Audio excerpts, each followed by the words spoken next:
نحمده ونصلي على رسوله الكريم أما بعد فأعوذ بالله من الشيطان الرجيم بسم الله الرحمن الرحيم ربي اشرح لي صدري ويسر لي أمري واحلل عقدة من لساني يفقهوا قولي ربي زدني علما. Let us convert the decimal number 41 into binary format. Let's prepare. Here is 41. We have to perform a long division operation, and as we are converting to binary format, we will divide 41 by 2 successively. In the first step, dividing 41 by 2, we get 20, with 1 being remainder, and this one is the least significant bit of the final binary number. So we will be partially decoding our binary number here. Again divide by 2 and we get 10 with remainder 0. That is our next binary bit. The next and next, and here as we progress, the bits are increasing in our final binary digit. So the final numbers are dividing 2 by 2, we get 1 and a remainder 0. We will stop here because there is one is smaller than 2. We will stop here. So it has completes our binary number, and we started decoding from the least significant digit side and reached our most significant bit or most significant digit. And the representation of decimal number is 41, where each of the digits 4 and 1 have a place value. Place value of 1 is 1, for that of 4 is 10. So 41 in fact is 1 plus 4 times 10. Similarly, the binary number that we have converted is also 41, but the place value of the digits are multiples of 2 instead of 10. So the first bit is has weight 1, the other 2, then the next bit 4, 8, 16, and 32. And we see the our 0th bit and 3rd bit and 5th bit are set. So if we add together 32, 8, and 1, the answer is 41. And that completes our conversion from decimal to binary format. Let us convert the decimal fractional number from base 10 to base 2. The procedure to be followed is long multiplication here.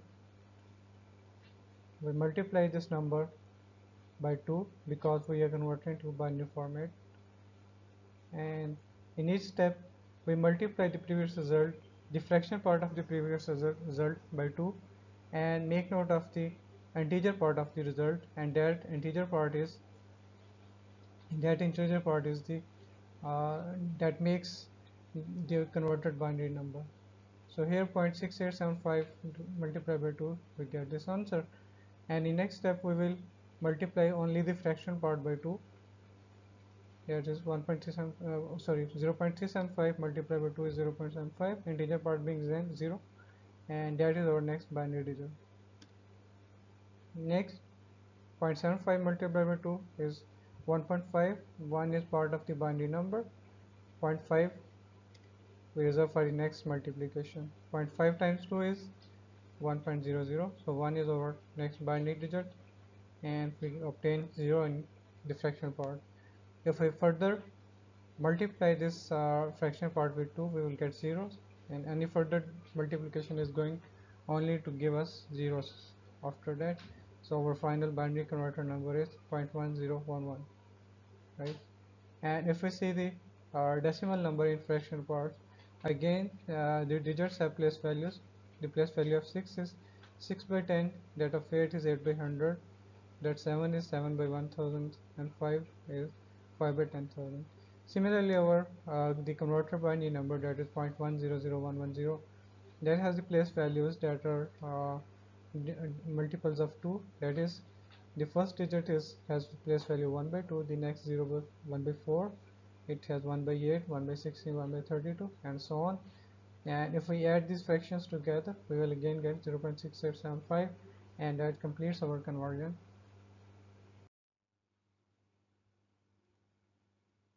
Let's try to understand the long division algorithm. Here n is the number, R and Q is the base system that we have worked out the previous example, and A0, A1, A2, A3 are the coefficient that we have to find out through the long division algorithm. As we worked out the previous example, we are given the number 41 and we have to convert it to binary format. So the Q was 2 and the place values of the digits were powers of 2, and 1, 0, 1, 0, 0, 1 were the unknown coefficients. Obviously, if we expand it to 2 raised to the power 5, that is 32 to raised to the power 4 is 16, and so forth, so on and so forth. And these were the unknowns that have worked out through the long division algorithm already. And as we are using the binary system, so Q is equal to 2, and the allowed values for the coefficients are 0 and 1. For any base system Q, we are the allowed number of values are from 0 to Q minus 1. So in binary we have just the two values for the coefficients, and the problem obviously is to find A0 through F5, and we know that what n is and what Q is. And suppose we don't know any of the a's and try to work out the coefficient algebraically, and that is over the given equation. So we know that n is 41, and we know these multipliers, and A0 through A5 are unknowns. And here we can observe a few things about these terms. That's about, if we consider this term, that is 2 to the power 5 is 32. 32 is multiplying with F5, and F5 could be 0 or 1. Only two values are possible. If it's 0, then this term is going to be even. 0 is an even number. If it's 1, then the term is 32. That is an even number as well. Next, if we consider this 16 times A4, whether A4 is 0 or 1, this term would be even. Same here, and same for this term, and same here. 2 multiplied by 0, 1 is an even number. And we have a different result for the last term, because 2 raised to the power 0 is 1, and A0 could be 0 or 1. If A0 is 0, then this term would be 0, that is an even number. If this A0 is 1, then 1 times 1 is 1, that is an odd number. So for this particular term we will have either an even term or an odd term depending upon the value of A0. So that's how we know 41, and this term can be rearranged in this format. So A0 times 2, so A0 is a simple one. Then the coefficient of A1 is 2. If we expand these brackets, we will get the coefficient of A1 as 2. Then A2 has a coefficient 4, so A2 has coefficient 2, then multiplied by 2 is 4. Similarly, A3 has the coefficient 8 due to this multiplication, and F5 has the coefficient 32 because it's 2 times 2 is 4, times 2 is 8, times 2 is 16, times 32. And if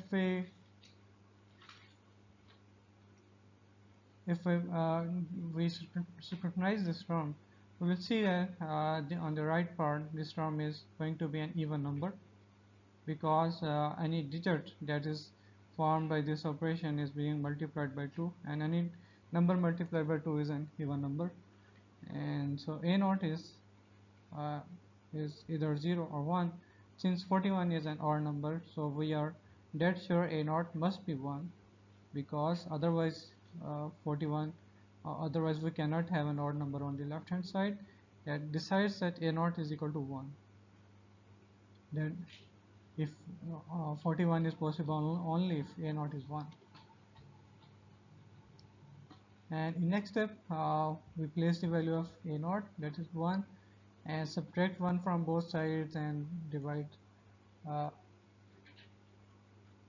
We subtract minus 1 from both sides and divide by 2, and Now we see here it says 20 is equal to a1 plus 2a2, and we have again an expression that is similar to our previous expression, and from here we can deduct the value of a1 because there is an even number on the left hand side, so a1 should be equal to 0.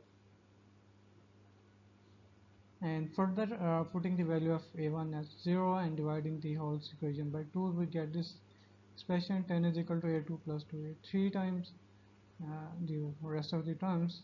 And from here we descend that a2 is equal to 0 because on the left hand side is an even number,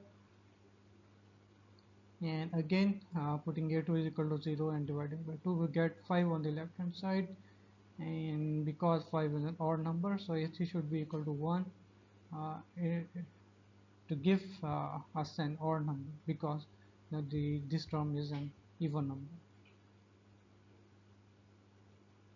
And again we put a3 is equal to 1 and subtract 1 from the both sides of the equation, and then divide by 2, we get 2 is equal to a4 plus 2a5, and that gives us a4 should be 0 because 2 is an even number, and because on left hand side is 2, so a5 should be equal to 1 as well, and so we will get 2 is equal to 2 on left and on right. So that is how we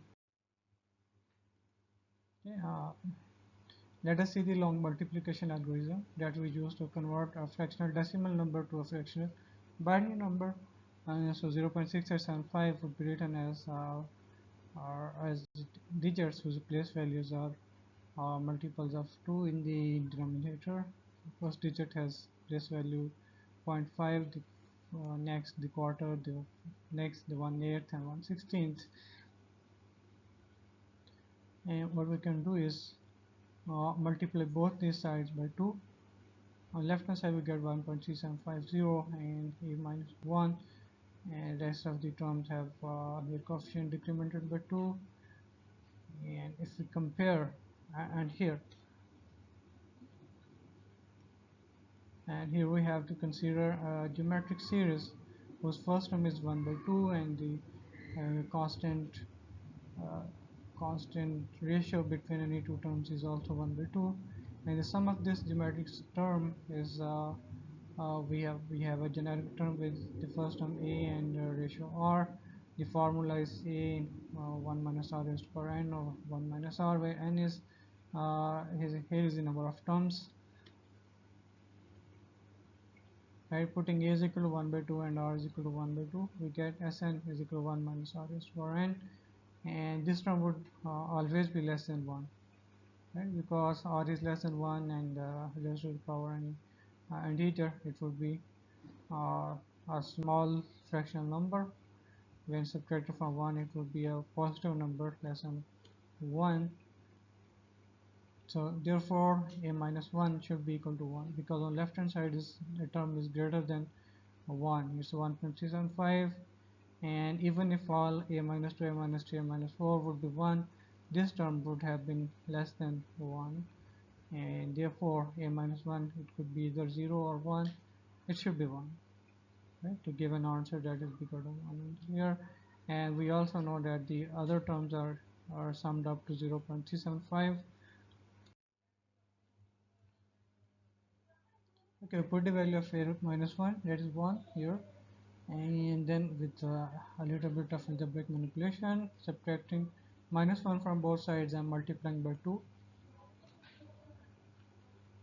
we get this expression 0.75 on left and other term on right hand side. Again we have a geometric series, and on left hand side a single coefficient a minus 2. Here we can discern the value of a minus 2 because on left hand side we have a term that is less than 1, so a minus 2 cannot be 1 because we will have all of these terms as positive numbers. There is no negative numbers, and therefore it cannot be 1.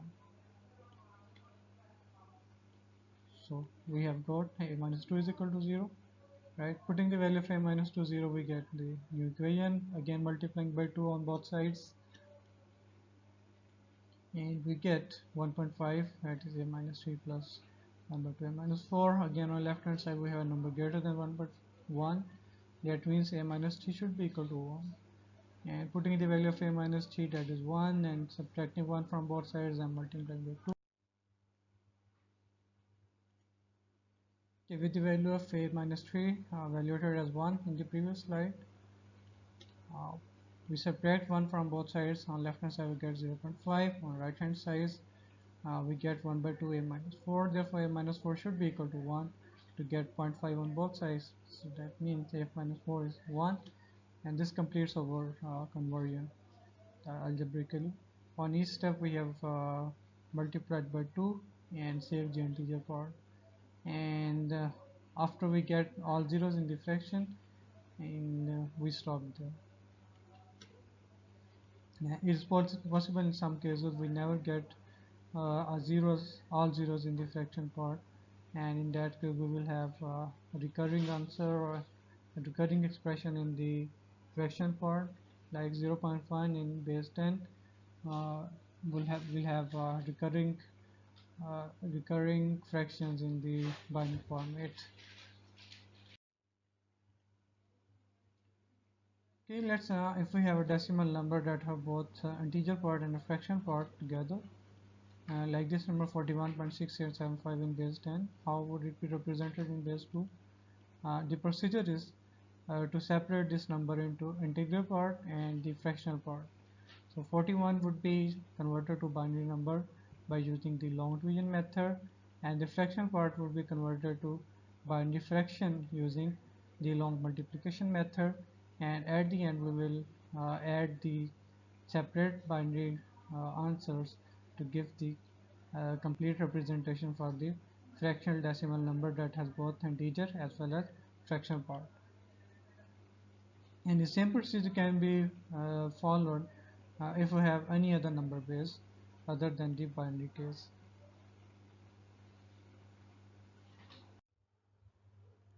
Next we study the octal and hexadecimal numbers. And octal and hexadecimal numbers are actually the shorthand way to write long binary numbers. And in octal number system we have the base 8, and if we observe 8 is 2 raised to the power 3, so each octal number can be represented by 3 binary numbers or 3 binary digits. And similarly the hexadecimal number has base 16, and we observe 16 is 2 raised to the power 4, so each hexadecimal digit can be represented by 4 binary digits. And here is the table for the numbers. That is decimal numbers from 0 to 15, and the binary numbers, right, from 0 to 7 and to 15. If we say the octal numbers, we can have only numbers from 0 to 7. There is no 8, no 9, and 0, 1, 2, 3, 4, 5, 6, 7, and then 10, 11, 12, 13, 14, 15, 16, 17. The next digit would have been 20. Similarly, in hexadecimal, we have 0, 1, 2, 3, 4, 5, 6, 7, 8, 9, the decimal digits. And then as we have 16 digits, the rest of the digits are represented by the alphabets A, B, C, D, E, F. Alright, and so it's complete. So binary and octal and hexadecimal numbers. So octal and hexadecimal are basically the binary numbers. These are the compressed representation of binary numbers. Next we see how to convert from binary to octal and binary to hexadecimal formats. And let's say we consider the same number 4.16875. We have already converted it into binary format, and the question is how would it be represented in base 8 or octal system, and how would it be represented in hexadecimal system. And the conversion is, for the conversion process we have to concentrate on our this fractional point to convert to the octal numbers from binary. We start at the fraction point and move right and left, making the groups of digits of 3, and each 3 binary digits make the final octal number, octal digit. So if we see here on fraction side, on right side we have 101. 101 is binary for 5. So we have 5 in the octal system. And then we have 1.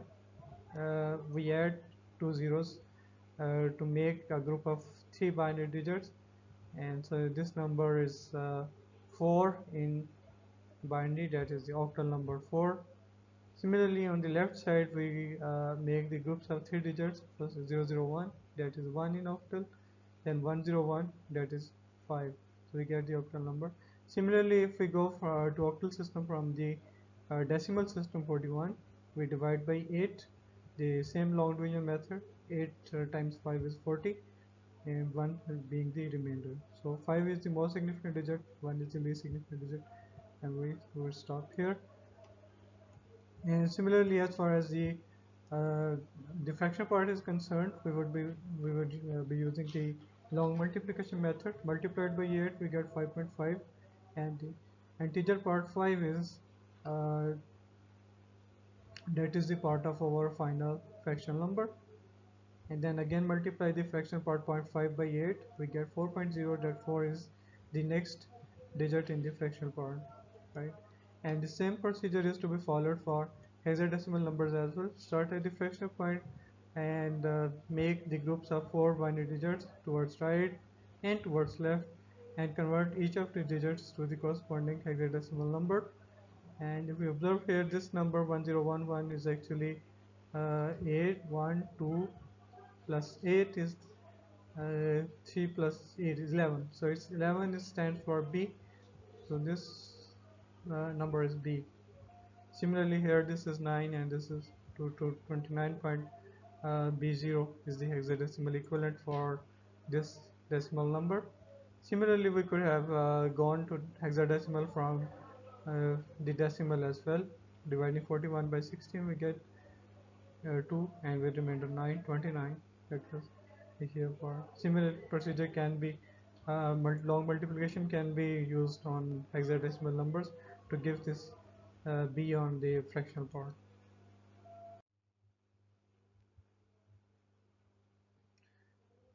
And there is one more method for conversion of decimal numbers to binary numbers that is more efficient if we are converting from decimal to binary in our computers. And here is we have binary digit. For example, it's 8-bit binary digits.